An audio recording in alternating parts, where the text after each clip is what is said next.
Crypto 101. This, I must be honest, this is the first time I'm teaching this, and so it's a very big subject. You know, we could go down a lot of rabbit trails, so I brought some notes to keep me on track. So we hopefully will stick to the agenda and not be here for 5 hours or 5 days. You know, it's a pretty big subject.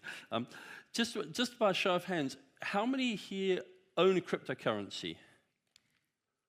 Okay, cool. How many have been in, keep your hands up, okay. Okay, how many have you been in cryptocurrency longer than less than 2 years? Drop your hand. Okay, less than 3 years. Less than 4 years. Okay, so, or more than 4 years, I should say. I'm doing it backwards. Okay, more than 4 years. Okay, more than 4 years. More than 5 years. Okay, all right. Okay, so a couple of people have been in for quite a while. And others, it's fairly new. Okay, good. So let's just do a little bit of overview of what. So what I'm going to cover here tonight, so you understand, we're going to look at what's the big deal. Why do you care? Why is this important? And as you know, Pastor Corey's alluded, there's a lot of important reasons why we should look at and understand cryptocurrency. So we're going to drill down that a little bit. Then we're going to give an overview of the crypto universe, which is massive and has lots of different subdivisions and continents and moving parts, and it's changing all the time. So there's a lot going on in the crypto universe. Then I'm just going to look at some very brief ways on how you can actually earn money with crypto, because there's multiple ways that people are actually earning revenue out of cryptocurrencies. Then we're going to look at crypto in the end times. Then we're going to do an AMA, Ask Me Anything, and I've got some links for you to follow if you want to look at any of the sites that I mentioned. So does that sound good to everybody? Yeah. Cool, all right. So just some notes before we start, okay? Disclaimer, got to make the disclaimer. This is not financial or tax advice, okay? This is education, all right. Secondly, crypto is volatile. It goes up and it goes down, and if you can't stomach volatility, then you know crypto it can really scare in the markets. If the markets were going up and down by 20-25% on a daily basis, and you know dropping by 40%, then going up 50%. People would, just have heart attacks, half the population. That's like a day at the office in crypto. So just a word of warning, crypto is volatile. It goes up and down. Stick to the notes, John. Okay. All right. Yeah, that's really all. I think we can just carry on. All right. So let's give you an overview. So what's the big deal with crypto? Why do I actually care about this whole crypto thing? What's it all about? It's like, so what? It's another technology. There's always new technologies coming out. Well, just a couple of things. Crypto is the first new asset that's been created in the last 150 years. And it's the fastest growing financial asset in history, by far. The market cap of the crypto market is today, it goes up and down as the markets go up, but it's approaching, $3 trillion. That's a lot of banana plantations. That's a lot of money. $3 trillion, that's pretty big. And as Pastor Corey said, the financial markets, sort of when crypto came out, you've heard that old saying, first they, ignore you, and then they laugh at you, and then they fight you, and then you win. And it really applies to crypto, because when the crypto market, when in 2009, when Bitcoin was released as a response to the mess of the financial markets, the 2007, 2008 mortgage crisis, most people just regard it as just this weird little, digital money that, really wasn't going to go anywhere. And crypto didn't take off straight away, but as the markets have grown, more and more people are sitting up, not just the financial markets, but central banks, and saying, wow, this is something we have to contend with. And the approach is, some of them say we want to embrace it. And today we have companies putting cryptos on their balance sheets, as a corporate asset. We have companies going out and buying NFTs as a corporate asset.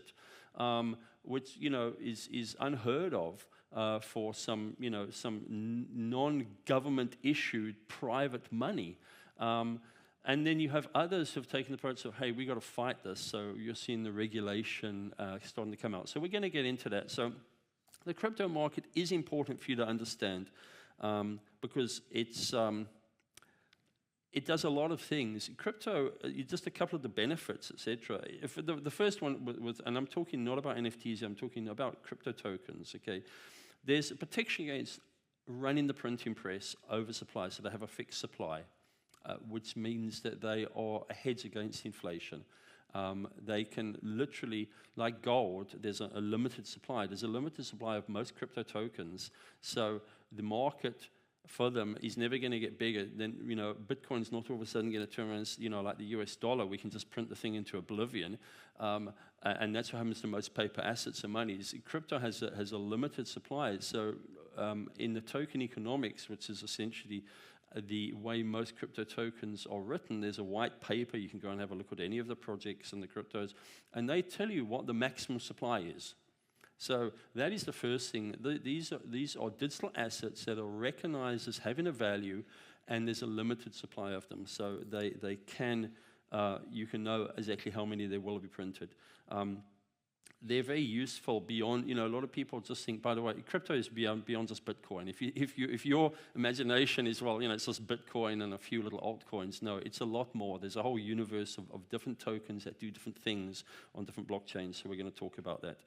All right, let's just have a look at some of those different cryptos. And I'm going to, and there's about 10,500 different tokens. Okay, so we couldn't get 10,500 on there, but that's just to give you a little idea. There are so many different kinds, and I've broken them down into a few different types to give you an idea of what the crypto universe looks like. The first one I want to talk about are value coins, and that's a term some people say. A value coin is a token that is essentially a monetary asset like Bitcoin itself, and like Ethereum and Bitcoin Cash and Litecoin, where they have their own blockchain.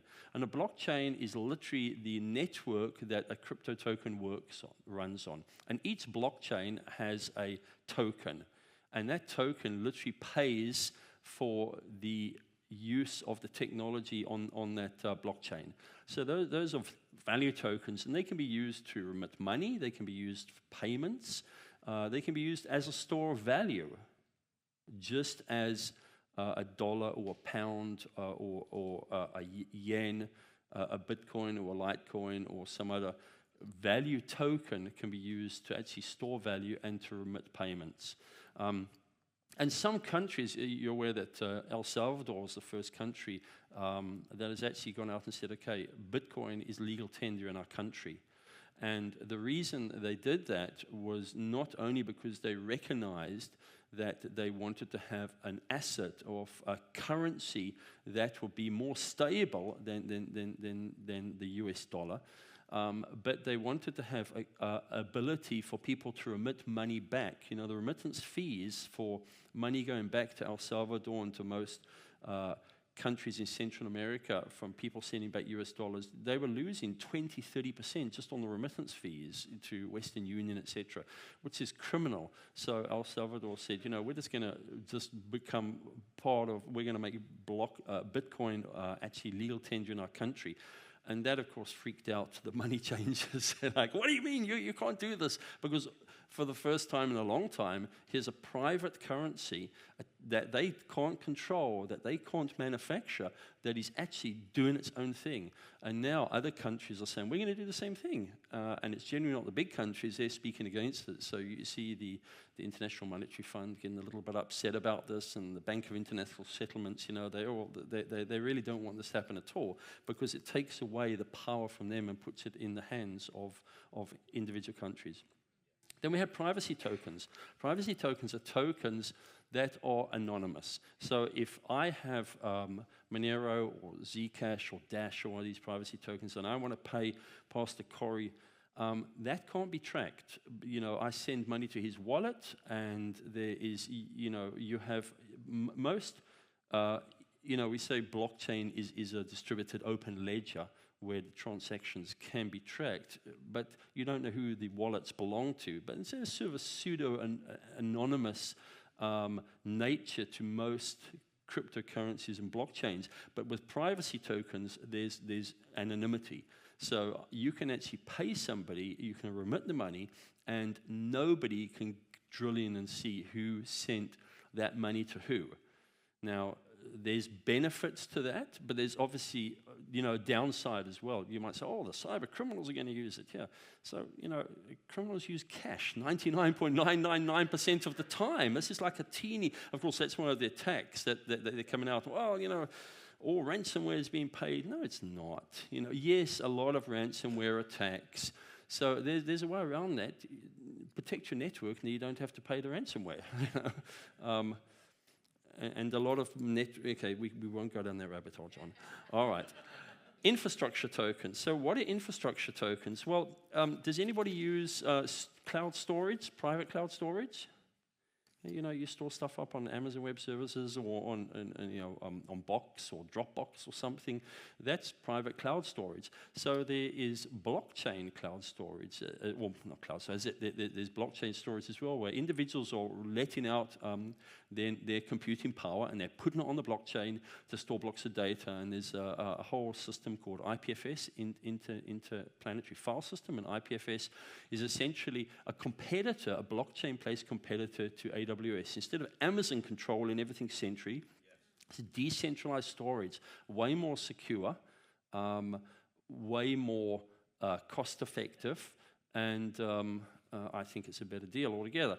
So some of the infrastructure tokens is Filecoin, that is one of them, and that's very well known. There's stores, there's a whole bunch of different Arweave, anybody familiar with Arweave? Arweave, they're actually creating a permanent storage of the Solana network. Everything on the Solana network will be stored on Arweave, so that's a storage token. There's Harmony. Has anybody heard of the Harmony blockchain? Harmony blockchain with the one token? Okay, so Harmony is a company. They decided that they're building a 5G network, a blockchain-based 5G network to compete with Verizon and T-Mobile and AT&T. And you can literally go and you can set up a little router and in your house, and you can become a hotspot, and you can mine tokens. And the one token has just been going up. Go and check out Harmony. It's actually quite an easy one to mine and to be a validator. And that they've actually just done a deal with Dish. They've got a partnership with Dish Network. So, this little company that said, we can compete with a blockchain-based solution as a decentralized 5G networking solution. They're going like gangbusters all over the place. So that's Harmony. Then, of course, you have other things like, Ripple, the XRP, which was the competitor to SWIFT. Anybody who received an international banking transfer, okay, how long does that take? Forever. Okay, it's like, a week. It's expensive. So Ripple is just one of the banking, and of course the SEC are suing them now because their buddies in the banks decided that they didn't like the competition, or something like that. So those are infrastructure tokens. Then we have meme tokens. What's a meme token? What's a meme token? Doge, Shibu. They're all these tokens that they're like the pet rocks of the of the blockchain world. Okay, it's like a character, and they create a token. The Dogecoin was created, or Doggy Coin, as some people call it. Was literally created as a joke. Somebody said, I'm going to create this token. I'm going to put my dog on it. And, and now the thing is worth, several $1 billion, and people are using it. Elon Musk, thinks he's going to be the world's first trillionaire in Doge. In fact, one of his SpaceX's next year the Dogecoin SpaceX launch or something. So you're going to see the coin go. Essentially, those tokens don't really have much utility. So they are literally like a meme, like a funny token. But people have collected them, and generally a lot of youngsters who get into. They go on Robinhood and they buy it. I spoke to my daughter. Yeah, Dad, I bought some Doge. But, they've gone up in value. And, the way things are going, you'll probably see a baseball stadium named after, Dogecoin or Shiba or something, or, because people like them and they collect them. The next... in fact, we're going to talk about, let me just jump down to community tokens. The next tokens that are going to be similar to that will be community tokens. And a community token, we think, sports clubs will have their own token, create like a community around the token. Like river token. You could have the river. So you could have the river token, and people could tithe in their river token, and they could purchase merchandise in the river token. They could do transfers from America to Turkey in river tokens, and the river tokens. That's essentially what a community token is. So they are. There's a lot of communities building tokens now. Or have you seen Miami's got its own token, the Miami token? So Miami was the first city. They've got a token there now, and I think they raised $8 million from the sale of tokens, and people are mining that token. That's generating money, and in fact, they're going to distribute proceeds to people who live in just like Alaska does, with oil money. So they're going to do exactly the same with tokens or proceeds if you live in Miami. So maybe we need a West Palm Beach token. Okay. And then New York was so anti crypto. They had this mindset of this is evil and bad, and they chased all the crypto companies out of New York. They could have been way ahead.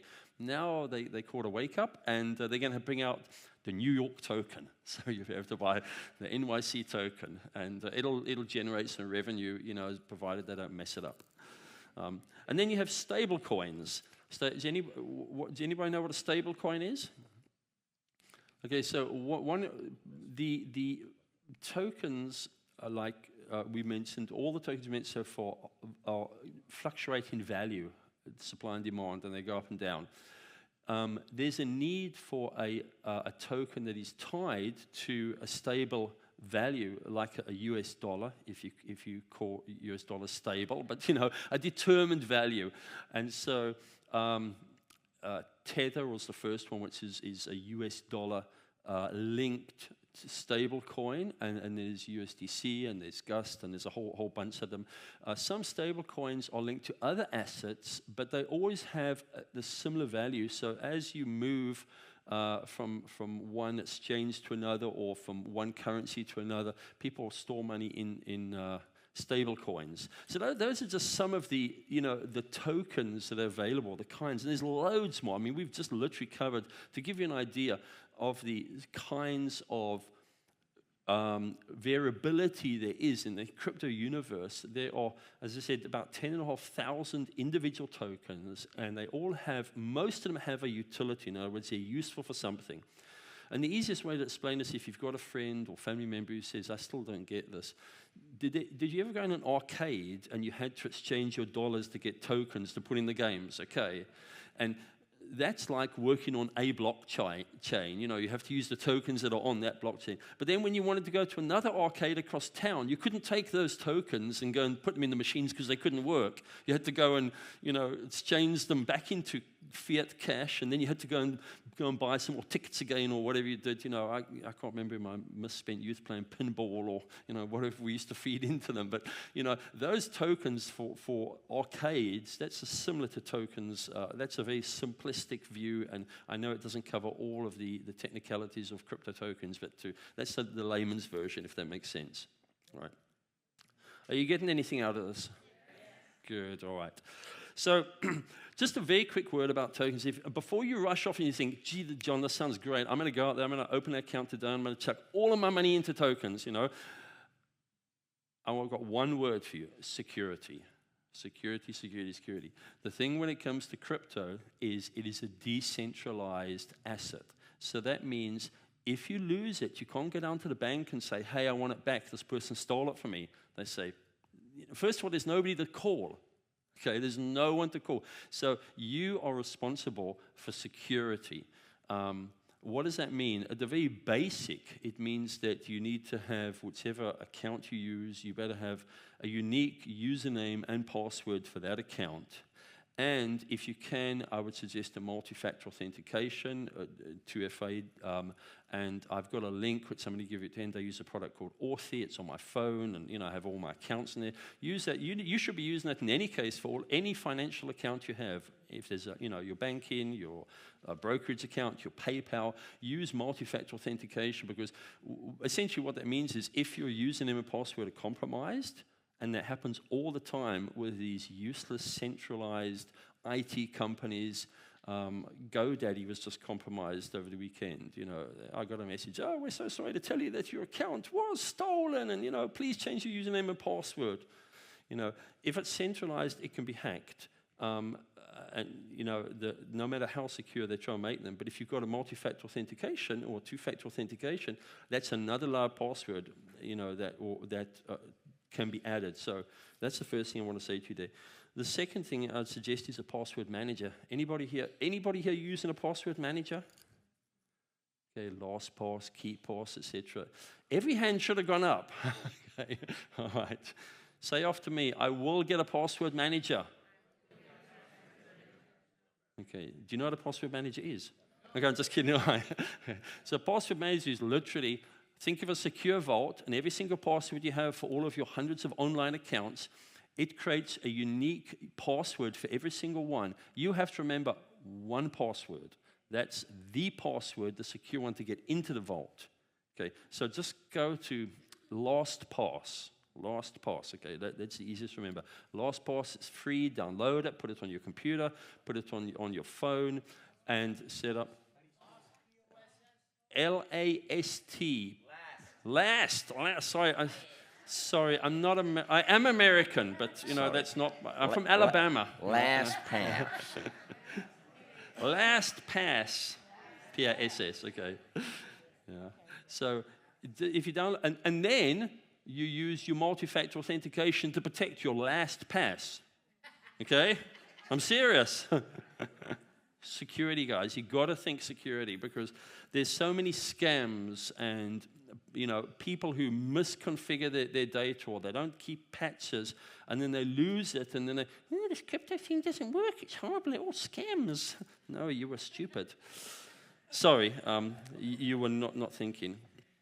All right. So how are we doing for time? Good. Can you just quickly give a little background on your on my background on yourself, like how because you've been in IT for. Okay. Well, I read about this on the internet. No, I'm just kidding. Okay. So I worked in IT for about 25, 30 odd years. I worked for a company called Symantec, who were the largest cybersecurity company in the world. I ran the African and Middle East offices, and then I worked in what was called global business development. It's a fancy name. So I had owned partnerships with Microsoft and HP and Cisco and Sun and companies like that. I've consulted with startups. I have a startup at the moment. We're doing fundraising, but I won't solicit for funds here. But we've got a cool crypto tracker in the product. And I've worked in multiple different countries with some of the largest technology companies and banks, etc. So I've worked with a lot of people who are way smarter than me, and I've just learned a few things along the way. And I wrote a book on cybersecurity about 5 or 6 years ago, which is available on Amazon, but it's kind of outdated now. Any case, so you're good. All right, no problem. So different ways to earn money with crypto. There's multiple different ways. It's all very well buying these cryptos, and let me just say, this is not a get-rich-quick scheme, but it can be. Okay, so let me just preface it. This is not. Don't think I'm going to put my money into this and I'm going to be a millionaire tomorrow. I'm going to be Elon Musk the next day. That's not going to happen. Probably not. Never say never. But seriously, okay. So a couple of ways. First is mining. Now, and essentially, when a lot of the cryptos started, they were created tokens via something called proof of work, and proof of work was essentially a computer system running an algorithm, running computations to actually create a token and to confirm transactions on the blockchain. that is almost gone away. It's very hard to make a lot of money with mining because a lot of large companies now. I have a friend who has 1,500 machines running in a data center, and he's building another data center, and it takes a lot of electricity, and and he's small. There's a lot of big companies that really own that now, and they have rows and racks of machines. So the crypto mining is really not something that can be done now. But there could be a new system. There could be some of the smaller tokens, and you can buy rigs, and you can actually mine and make money. For instance, I mentioned Harmony earlier. Harmony, people can essentially mine. It's not actually a proof of it's really a proof of being on the network, proof of connection, I think they call it. So they call it mining, but literally you're providing services by being on the network. So mining is a way. Most people make money in crypto by buying the token low and selling it high. You heard of that concept before? It kind of works. So what that means is getting in earlier and holding the token, or getting the token and trading it.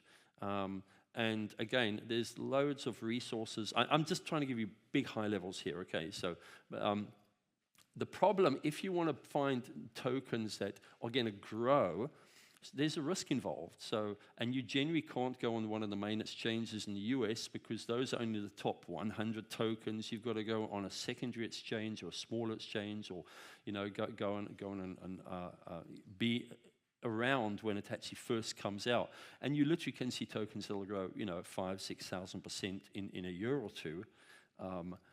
You didn't mishear me. You heard me correctly, 5,000 or 6,000%.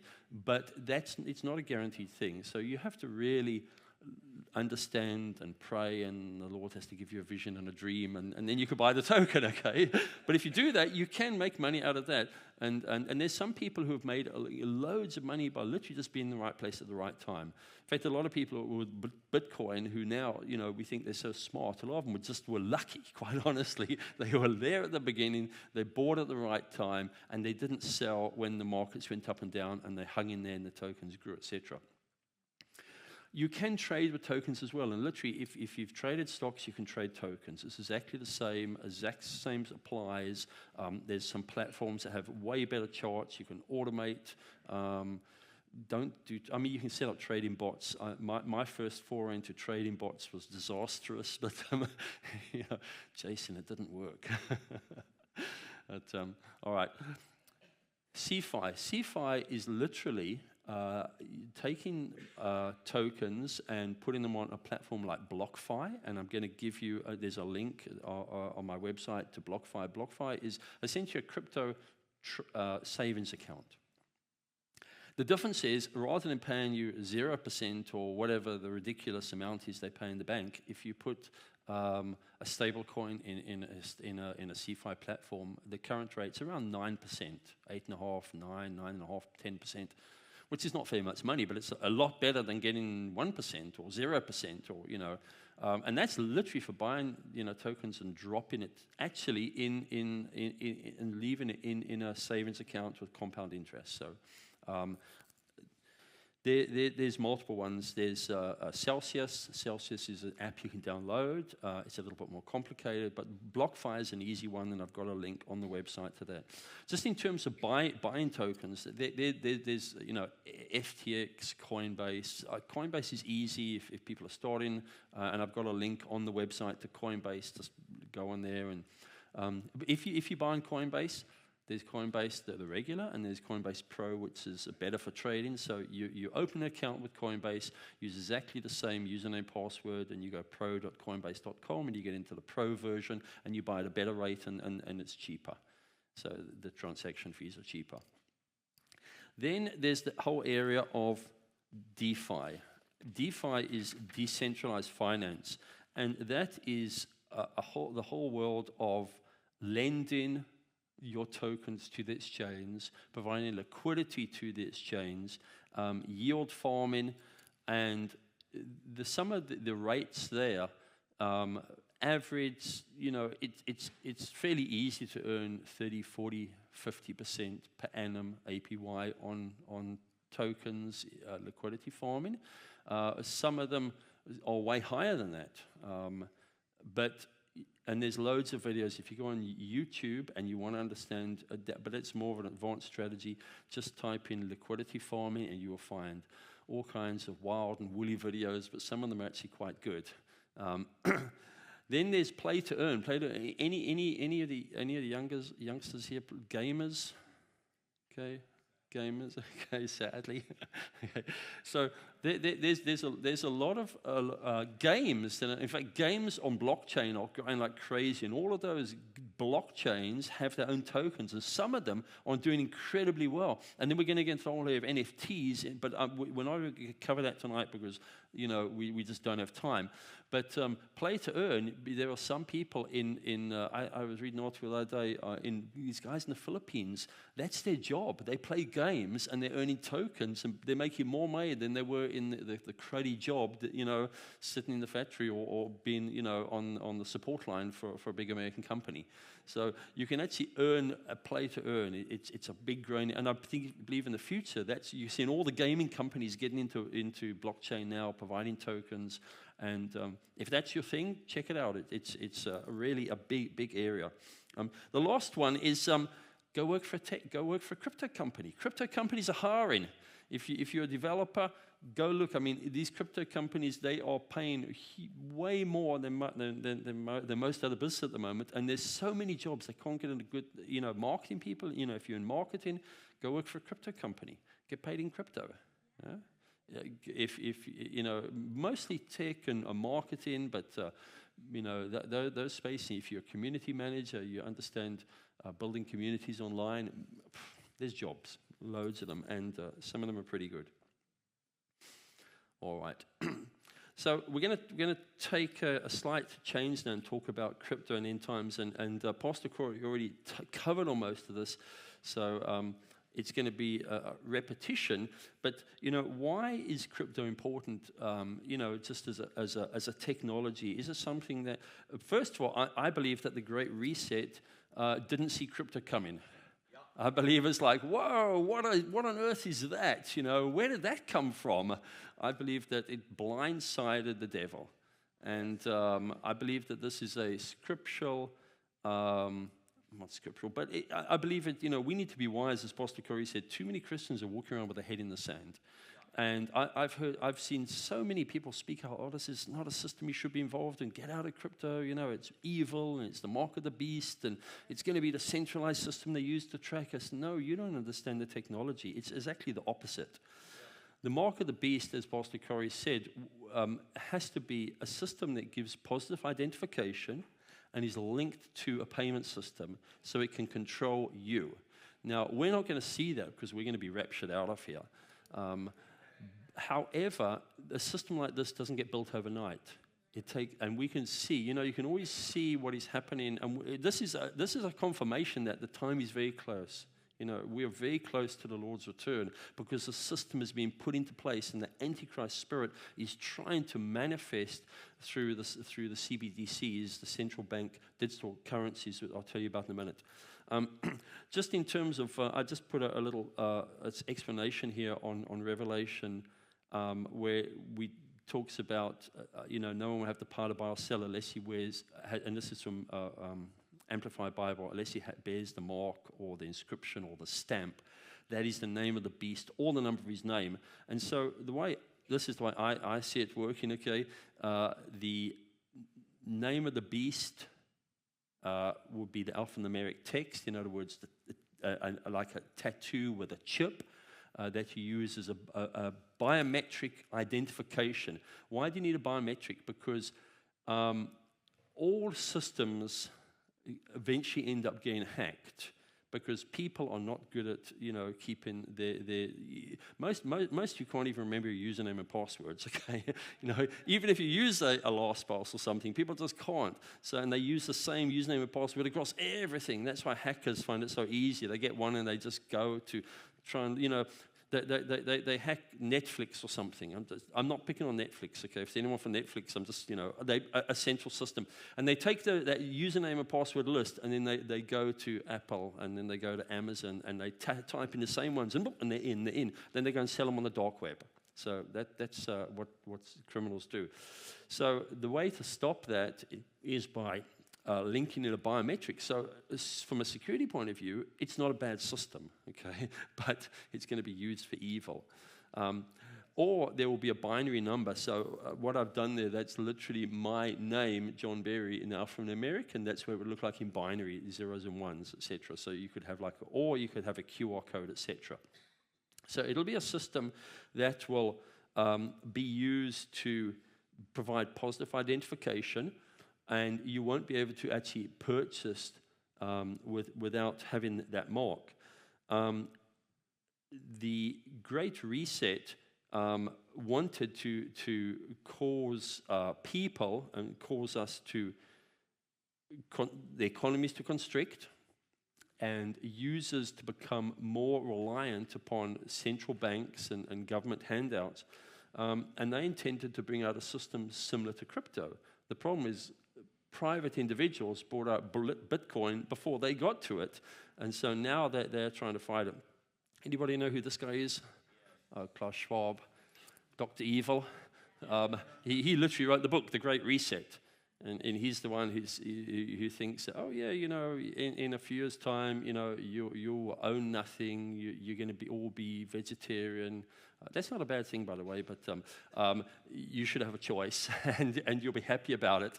And he thinks that you should be chipped, and he thinks that we should have a global central system running everything. The Chinese have actually got a system that's pretty much there already.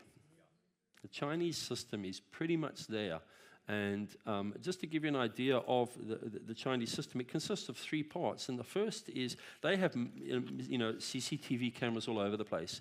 And their databases that have literally facial recognition for 99.99% of Chinese citizens. So wherever they go, I mean, you know how bad it is. They literally have in the public toilets in China, they go in there to get toilet paper because they think you're going to steal the toilet rolls. So you have to look in the system and identifies, here comes your paper. It's that bad. So they are everywhere. You want to go into hospitals and schools, facial recognition. So you're tracked everywhere. They're even adding them now into these apartments. So you want to go in your apartment, facial recognition. So this system that's the first component, positive identification. Now you add onto that a scanner, and you zip. You scan who you are, or it reads the scan on your forehead. Then the social credit score system that they run in China. The social credit score system in China is not like our credit score system. It's based on your behavior. And it's a system that runs with big data and AI and can either punish you or reward you depending on your behavior. And you can lose rewards for jaywalking, because you can be identified. Okay, that person walked across the road and didn't wait for the light, or that person, spat gum on the sidewalk, or criticizing the government, and you literally can lose your rights to life. You can't, never mind going on public transport, you won't be able to even get in the shopping mall. So the credit scoring system, which is being rolled out in China, is a system to dominate and control. You combine that with the facial recognition system, and you've got identification of people, controlling people, and then you add the third component that they want to add now, and that is a fully digital payment system, a CBDC, a central bank distributed currency.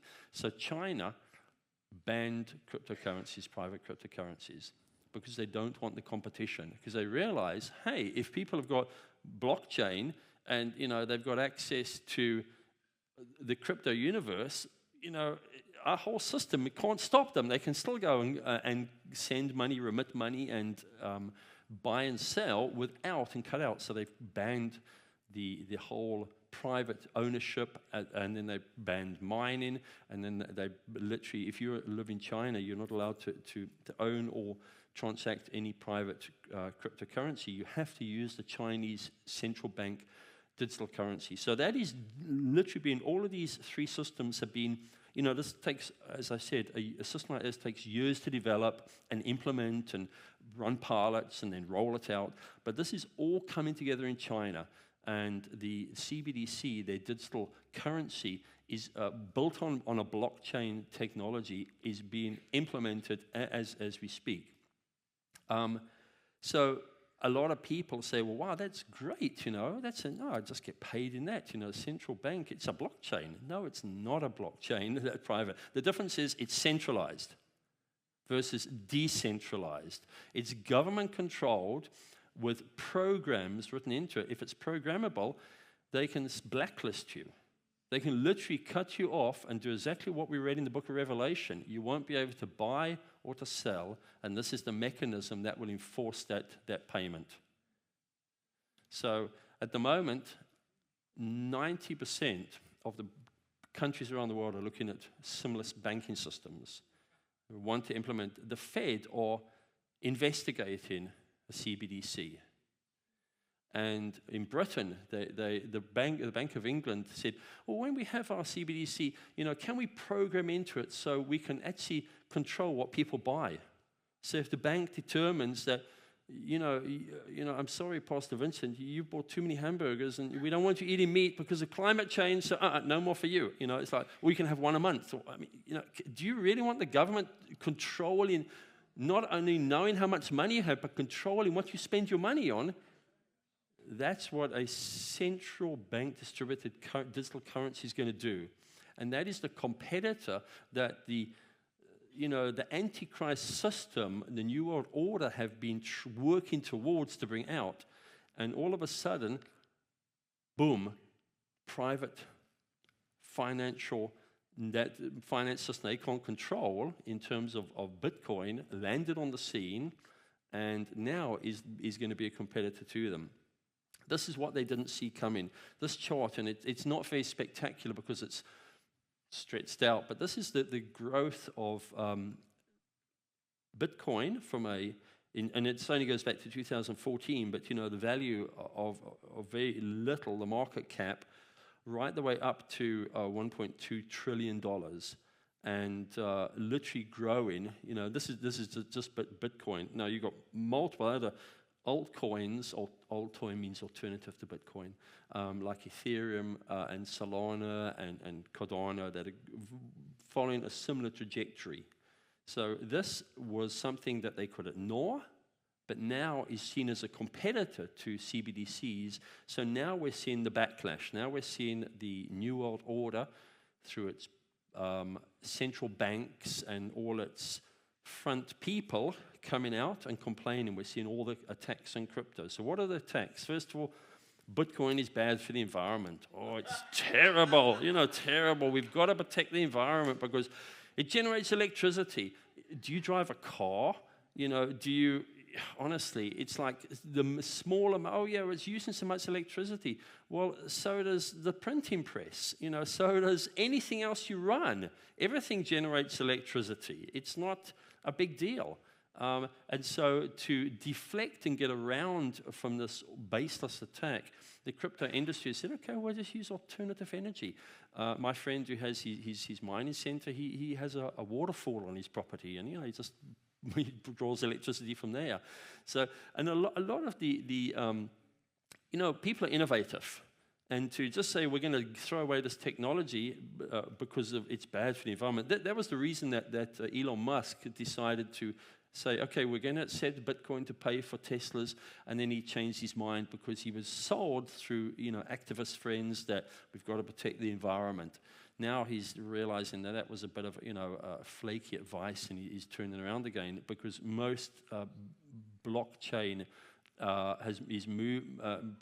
are moving from proof of work to proof of stake. And proof of stake, you don't have to run through computations. You're literally providing your tokens to the network and staking them there as a way of actually mining, or providing the technology for the new tokens.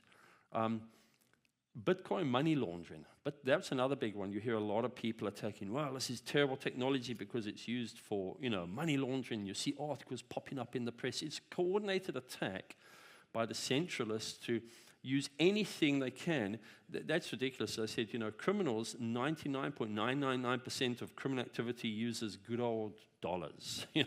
People, it's just a teeny amount in cryptocurrency. And then this lady here, I've no idea who she is. She was just on the other day, complaining that cryptocurrencies destabilize nations. It's like, really? And running the printing press into the ground and, spending money you don't have on stuff you don't need that your grandchildren will hopefully have to pay for. That doesn't destabilize the nation?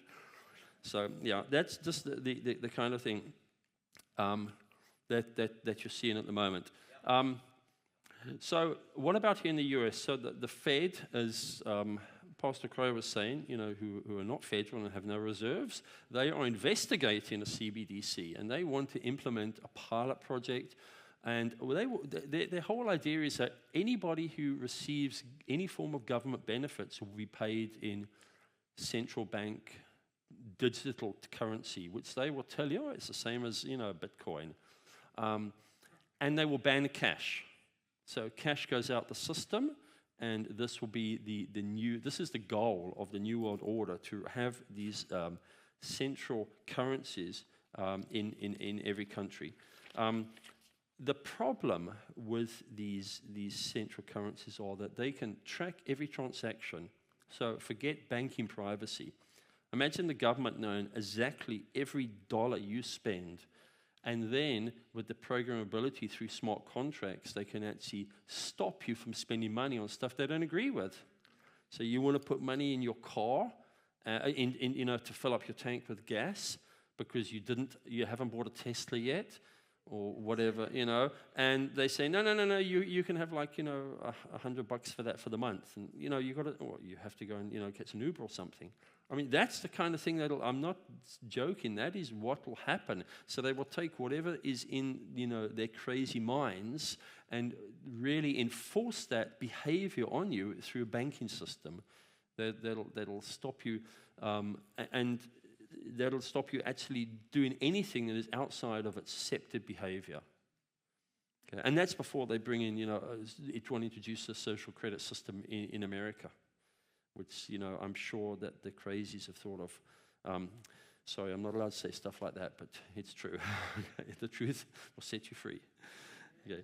So we're starting to see now the International Monetary Fund, we're starting to see the World Economic Forum, we're starting to see, the Bank of International Settlements speak out against privately owned, decentralized cryptos, and starting to praise and try and sell us all on the benefits of CBDCs. So you will hear a lot more about CBDCs in the very near future. I just wanted to show you this here. This is what I call the ugly side, and here it actually says in black and white, why are nations frantically pursuing CBDCs? This was from last year, okay. Point 2, the black market economy, which exists in developed nations, can cost the exchequer, this was Britain, the central bank, billions of dollars. With CBDCs, countries and authorities will be able to trace payments, income, and taxation down to the last dollar. Okay? And so actually on the top one here, individuals and investors are flocking to Bitcoin and investing heavily based on its many benefits. So it would be right to say the first major reason countries are pursuing CBDCs is to counter Bitcoin and other cryptocurrencies. Yeah, they want to ban them. And it goes on. So, all right, I won't beat it any more to death. I think you've got the overview of that. I know we wanted to finish at 9 o'clock, and it's... We're doing great, actually. We're doing good? Perfectly All right, on time. Good, awesome, good. You were going to go to 8:45 in teaching, which you have, and it's amazing.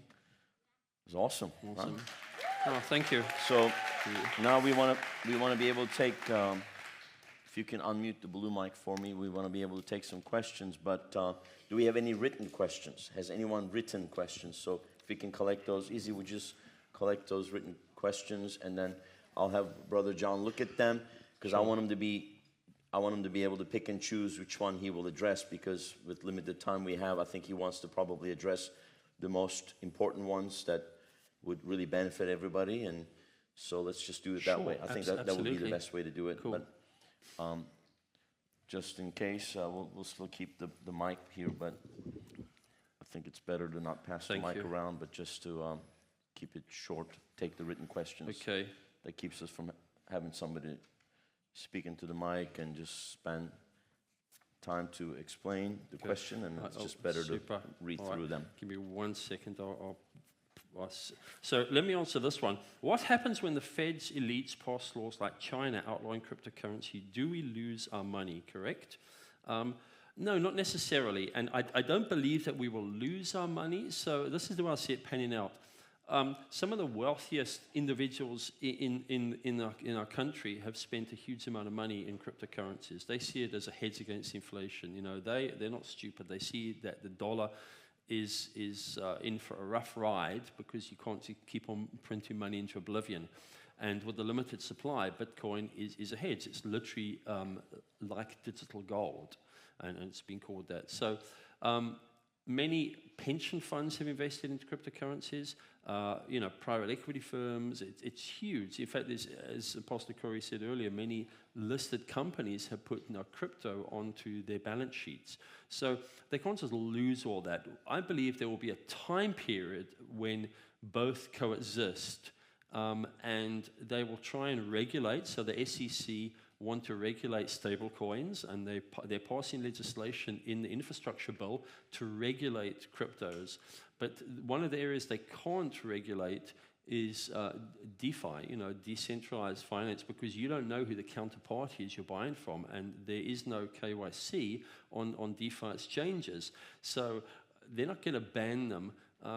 It's going to be a gray area, I think, for a long time to come. Personally, I don't see cryptos being, I think it's got too big. They can't ignore it. They're going to fight it. But I don't believe that they will, but this is my personal belief, I don't believe they're actually going to be able to ban cryptos in the US. In China, yes, and you know, where you've got in a communist country, yes. But I don't believe I think in Europe they will ban certain products. And already we've seen there's a large exchange called Binance. They're one of the largest in the world. And a lot of the banks decided to, the central banks decided to restrict their ability to work in their countries, but others are open. So you're going to have this, you know, this sort of gray area or this patchy map in Europe. I believe in Africa and South America, you know, there's going to be free for all. People will just, you know, continue to use. But I believe here it depends on how much freedom we have. You know, if we continue to have a government that restricts our freedoms, and then I believe that they will continue to come out. So we got in the US, let me just, you know, there's some people like Elizabeth Warren who would like to ban crypto tomorrow, okay? And then we have other freedom-loving and senators who understand that this is a technology we should actually be encouraging because it's, you know, it's innovative, and we don't even know the uses for crypto yet. Today there's 10,500. Tomorrow there's going to be 20,000, 50,000 tokens. We're moving to a token-driven economy, a blockchain-driven, token-driven economy, whether the banks and the governments like it or not. So I don't think that while we're still here, you know, when the Antichrist comes, yeah, sure, it's all gone. But until then, I don't believe that we're good.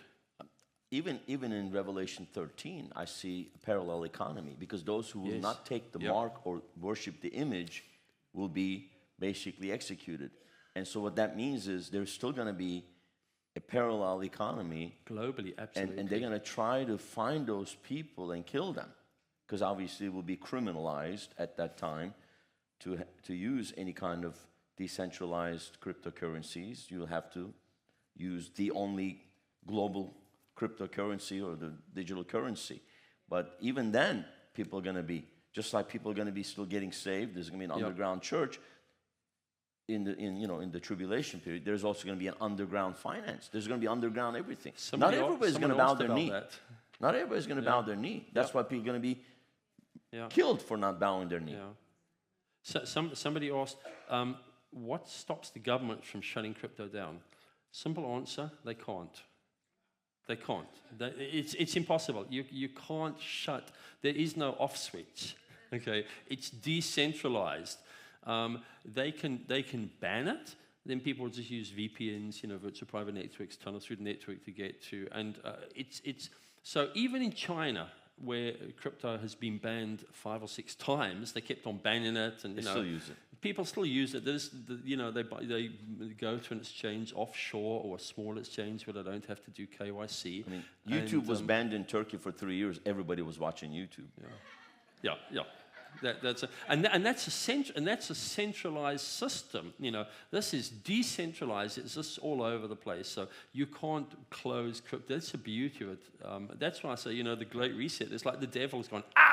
What are these people doing? Yeah, I mean, they banned Christian television and access to it in Iran, and everybody found a way to watch it, and it brought 6 million Iranians to the Lord. I mean, you know, there's always going to be backlash. Trust me. Not everybody's going to bow their knee. There's still 7,000 others, you know. But here's the thing. Why wait? I mean, learn now and pray now and get involved now, and you know, because it's there now and it's growing. I mean, absolutely. What would you say? It's not in the infancy, but what would you say? This is like, you know, we went internet at one point. Do you remember the early dial-up internet, you know, when you had dial-up modems? I think we've just gone past the dial-up stage in blockchain. We're early stages. Yeah. Somebody asked me here, you know, how big will this be in 5 or 10 years' time? A lot bigger than it is now. There's going to be so many tokens. There's going to be so many different projects. And essentially what we've seen is it was the finance area that was taken out first. Okay, so today, you know, DeFi is scaring the pants off banks.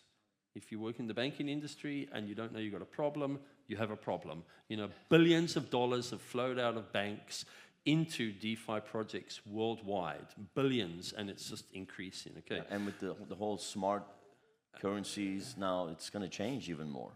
The whole thing's getting... So Bitcoin was like first generation. Now we're getting into second, third generation stuff that's different. Bitcoin is like, as I said in the beginning, like a value token. It's almost like digital gold. So you think of why do people buy gold? Because it's a store of value.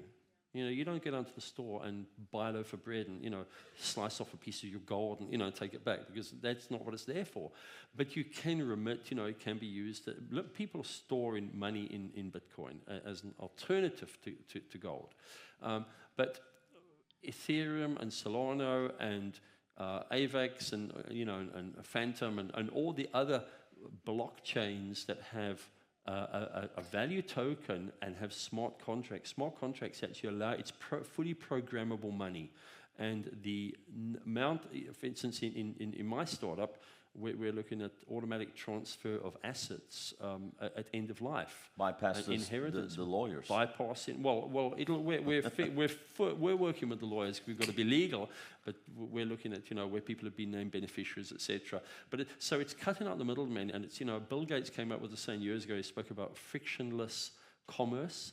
You know, and that's what this is like, the next generation. So we had Internet 1, you know, dial-up and websites you connected with but couldn't interact. Then we're currently in Internet 2, where we've got centralized YouTube and Facebook and companies that control the data. But we're moving to Internet 3, which is blockchain, which is interactive. Nobody owns it, and it's decentralized. And so that's where we're going. So how big will it be? Ginormous, because, you know, every company, every community will eventually bring out their own token that'll have, you know, this is a nightmare for central bankers, quite honestly. They're right to be worried about it. 10 years ago, when I was preaching a series on the money changers, I made a joke. I took out a piece of paper, I wrote 10 Corey on it. And I said, I just created money. Everybody laughed at me. I can do that. You can do that with paper, yeah, because it would be counterfeit. But you can do that now. We can create money. We can create our own currency. So, I can create 10 Corys. I wouldn't call it Corey, but, you know, it was a joke, and people laughed because it was like, huh? But that's what's happening now. Yeah. Yeah. And there is, you know, there is more regulation coming. So that's the way they're getting around. They're bringing in regulation to try and clamp the whole thing down. And I can tell you, with my company, we're looking at creating a token. But we're not creating it in our main company, because our main company is a Delaware C Corp. But we're actually going to create it in a DAO, which is a decentralized organization. And we're either going to have it in Wyoming, which is the DAO is a new kind of legal entity.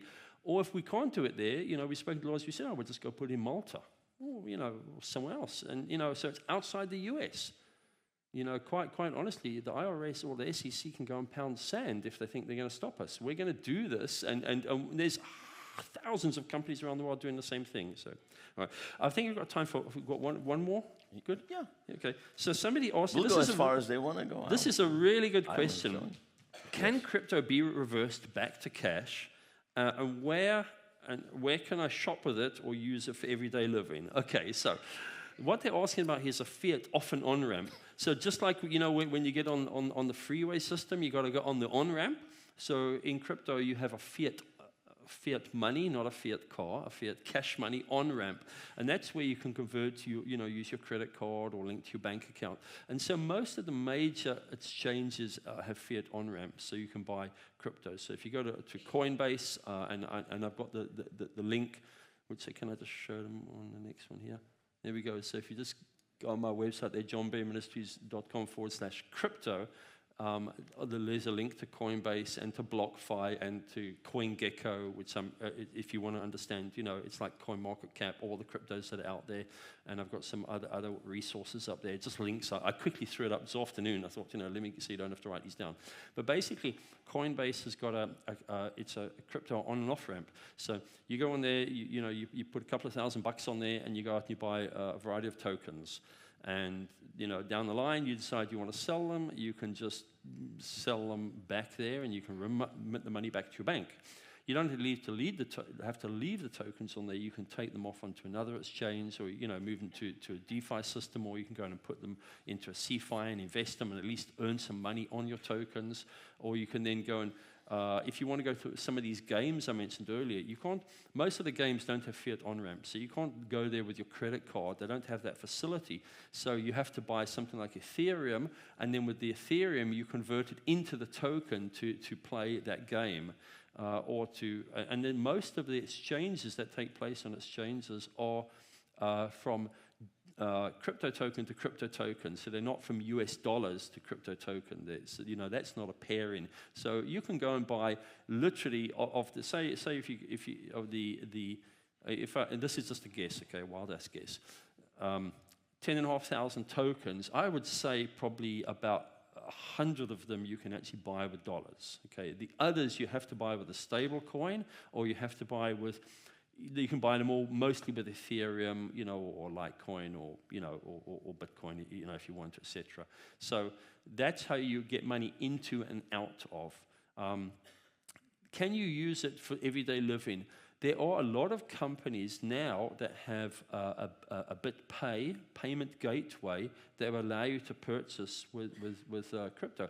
I bought some silver coins just recently. I wanted to buy some coins, and I bought them with crypto. Just went on there with BitPay, just did the payment, boom, and PayPal is adding the ability. I think Cash App has and some of them have got like a few, but not all of the. But in the next short while, every single payment app you use will allow you to actually purchase with crypto tokens, and they will start off with the main few initially, but then it will go. BitPay allows you, so that's the one that we need to have for the church here, because people can take any esoteric token that they got years ago, there's someone airdropped to them, or they've got, and they don't necessarily want to, because when you convert them, every time you convert a token, you have to pay some fees. There are transaction fees and they can get a little bit expensive. So if you can actually use your token and buy, or pay somebody a tithe on it, then you can do that. So yes, it is a practical thing you can do. All right, yes.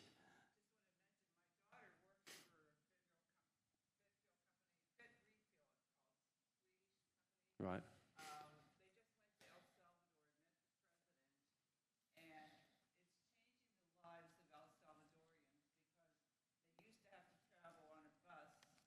Mm-hmm.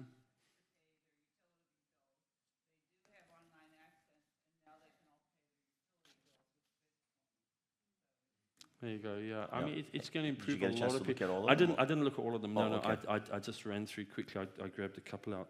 Hold on. Let's go with what's on paper first. Let's have, because your question might be on there. Okay. If you raise your hand. What's a CBDC? I think we explained that already. Central bank digital currency. Yeah. Controlled by the bankers. So how do you find new cryptos coming out to invest? Like, don't know to invest in Bitcoin. Okay, don't want to invest in Bitcoin and the Dogecoin. Yeah. Look, quite honestly, new tokens are coming out. Go to CoinGecko. I put that on my website, and you can actually look at different projects, different tokens, and then it'll tell you where they are purchasable. So I've also put a link to a website on there called KuCoin. KuCoin is another exchange. It's not an American exchange, but they have a much bigger universe of tokens you can buy that you can't actually buy on FTX or or Kraken or Gemini or Coinbase or one of the US exchanges, because they typically only have very, very few. And just a tip, don't go and buy on Robinhood or PayPal, because you're paying way too much money in fees, and the prices are ridiculous. That's a very useful thing for people who who want to get on. But it's go to Coinbase. It's just easier. All right. So what's your website? My website. JohnBerryMinistries.com. Yeah. What an NFT? The name? I haven't changed it yet. Okay. haven't got to it yet. What are NFTs? Okay, that's an NFT is a non-fungible token. Okay, so fungibility is a finance term. It's something that's freely available. If I were to give Pastor Rose $10 and she were to give me $5 back, she doesn't have to give me the exact $5 I gave her back, because each dollar is available for another dollar. Okay, so in other words, they're fungible. They're freely exchangeable, and that's how most modern currency is.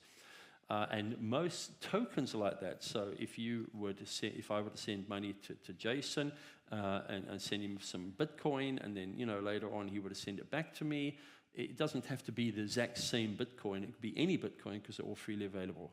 So that's what fungible tokens are. Non-fungible tokens are unique tokens. So think of them like, and this was the analogy you came up with, it's true, like a digital playing card. The playing cards are collectible, and that's a unique like one. a baseball card. Remember people collected baseball cards? Yeah, baseball cards. Let's say you had Ken Griffey Jr.'s signed, autographed baseball card with a number.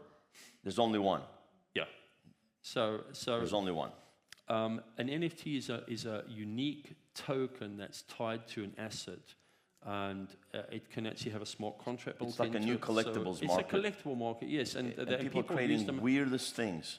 In games, people are buying assets in games, and there's a non-fungible token that gives them a spaceship, and then they can go and they can play. Where's the gamer? You know what I mean. So anything you do, any assets you buy, you can buy them. So one of the things that the NFL and all the sports franchises are going to come out with now is when you buy your ticket to a game, that'll be an NFT, so that can actually become a collectible to that particular game. So it's a whole new universe on its own. It's still, it's big. It's nowhere near as big as the whole crypto market, but it's growing like anything. And we don't have time to go into it now, but that's basically what NFTs are. Yeah. All right. Were there any other valuable questions, or you guys done? You want to be okay, or you want to close? You have a question? Okay. I think we hit most of them. There's a lot of places to buy crypto. Is there any warning signs of being taken advantage of? I think if you buy from recognized exchanges, or if you buy, really, you've got to buy on an exchange, either centralized exchange or a decentralized exchange. And so you can always look, if there's a token that you want, and it's only available on some decentralized or some exchange in Lithuania, just go and Google online or DuckDuckGo. Don't use Google, use DuckDuckGo, private search, okay? And see if you can find anything out about that. And if 9 out of 10 reviews say, they're a bunch of scammers, don't go there, they don't go there. But it's you're pretty safe if you stick to the main exchanges. Would you ever? Hold on 1 second. 1 second. What do you think about Walmart buying 8,000 ATM Bitcoin machines? Bitcoin ATM machines. I don't know why anybody would want to go to an ATM machine to buy a Bitcoin, because the fees are going to be higher. Fees to Walmart. And I don't understand that. But I guess some people, what they're trying to do, they're trying to make it more widely. It's a consumable good, and they're saying you want to buy this you want to invest in Bitcoin. So they obviously think it's a good idea. They're trying to get in on the action. Yeah, that's it. That, you know, they're trying to get in on it. They're missing out, so they're trying to get in on it. It's all about. Yeah. Unless there's something I don't know about it, but you know, personally, I wouldn't go to an ATM machine and Can you buy, come up here, please? buy crypto. Just both of you come up real quick, and then there'll be the last two questions. Sure. Yes. Yeah, I just wanted to know if you wanted to transfer, like, let's say if you had an IRA account, to transfer it over to a Bitcoin. Yes. Or how do you go about that? How do you go about transferring that? Good question. All right. So there are Bitcoin and crypto IRAs and retirement accounts. Just go and search on DuckDuckGo, because we're not doing Google anymore. We're doing DuckDuckGo, and there are several companies that offer self-directed IRAs where you can invest in cryptocurrencies. Okay. And same thing with savings also? So with savings, my suggestion, I'm not allowed to give a recommendation, Like a suggestion, would be BlockFi. BlockFi? Yeah, you can check out BlockFi. It's a huge, they've got, I don't know the number, but, I think it's probably billions of dollars now, assets under management. And you can put your money in there into a stable coin, and you can be earning 8.5% or 9% interest. That's a whole Can you come lot. closer? Because I'm I'm going going to to a lot fall better over than 0.1%. Oh, yeah, yeah. Don't even waste your time with Sure. savings account at a bank. It's a joke. Absolutely. Okay. Thank you. It's not even keeping up with the inflation. Last one? Sure. So since something like you said, it was decentralized, it's like a private money system, I guess you're saying is what these things are. So couldn't it be dangerous, I guess, technically? Because you could be giving your money to whoever, not know exactly where it's going or where it's at. So, and that's a really great question. Like, how do I know who I'm sending my money to? Who developed all of these tokens? And well, personally, so first of all, most of them are open source. A lot of them. So that open source software, to my mind, is more secure than closed source, because people can see the code and they can actually see the contracts that it's written on. Okay, there's so much money. There are what we call rug pools, and a rug pool is when you invest in a project, and then the guys who actually put it together, you go, oh, we've got $1 billion here, and it's gone, and they've taken the money, and that does happen. Okay. But you get banks that close down as well. You get, people who steal your money, anywhere. Stock market is the same. So, I mean, stock market's like I don't want to say a big casino, but there is insider trading. And yes, look, no, the stock market's good. Okay, I invest in the stock market, and it's good as long as you know what you're doing. But you can lose your money there. If you put money on the wrong stocks, and the stock market goes up and down. So cryptos, there are well-funded teams behind a lot of these projects that private equity and VCs have put money into. Some of them are little, and others are big companies that are getting in there. I looked at I put money into Hero the other day. Did I tell you about Hero? It's a token. Basically, it's be your own hero in the metaverse. And this company, they developed this, like 200 cameras, and you stand there and you make a pose, and they take this photo, and they create a digital you, and then you can pop up in the metaverse. So that's your avatar. That's a little token, little company. I read about it, and I looked at the company. I thought, this is a cool technology. I'm going to take a punt on these guys, and just see how I go. So, but there's a real company behind it with real people, and you can read their discords and mediums, and read them on Twitter and follow them. So it's very rare that there's not many rug pools for tokens. That mostly happens on when people are exchanging or putting money in liquidity in some new DeFi system that is offering massive returns, thousands of %, and so that's really where the risks are. All right. Yeah. That was the last question. All right. How was it? Did you get something out of this tonight? Thank you. I don't know about you. It was incredible for me. I'm very happy.